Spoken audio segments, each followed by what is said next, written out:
On te dit que tu dois travailler, que tu dois réussir tes examens. Mais t'étudies et t'as l'impression que t'avances pas.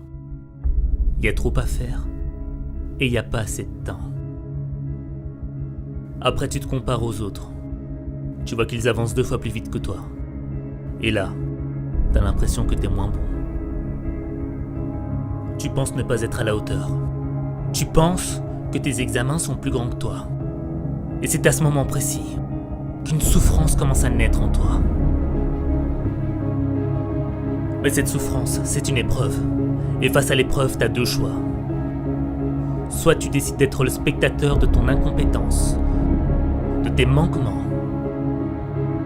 Soit tu décides d'être l'acteur de ta lutte.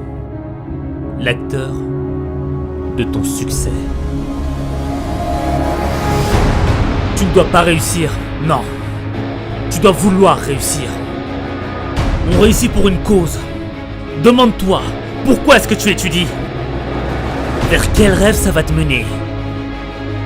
Ton épreuve, c'est un combat à court terme. C'est juste un instant dans ta vie. Tu dois voir plus loin que ton épreuve. Tu dois avoir une vision à long terme. Une vision de la personne que tu veux être. Une vision des rêves que tu souhaites accomplir. L'épreuve, c'est une opportunité. Tu dois la réclamer. Tu dois l'aimer. Car c'est elle qui va te faire grandir. C'est elle qui va te rapprocher de la lumière de tes rêves. Rappelle-toi que lire et écrire, c'est un don qui t'est offert. Mon père est vieux et malade.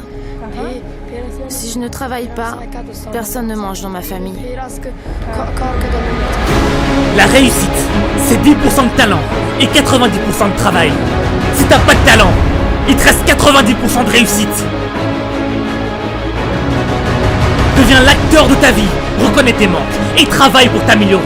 Travailler, ça ne va pas te rendre l'épreuve plus difficile, ça va te la rendre plus facile.